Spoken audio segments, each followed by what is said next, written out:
Kamusta kabayan? Narito ang ating lagay ng panahon ngayong araw ng linggo.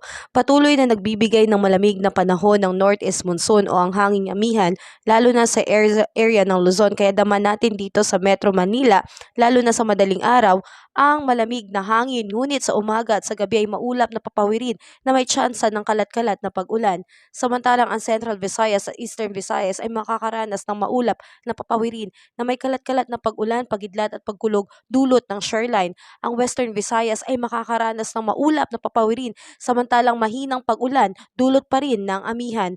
At ang Palawan kasama ang Kalayaan Island at Occidental Mindoro ay magkakaroon ng bahagyang maulap hanggang sa maulap na papawirin na may mga pulupulong mahinang pag-ulan dulot pa rin po ng amihan.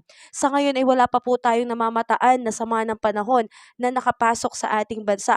Ngunit meron pong low pressure area sa labas ng ating Philippine Area of Responsibility. Nawa ay mag-ibang direksyon nito at hindi na po tumama sa ating bansa dahil posible ito po ay magiging malakas na mga bagyo.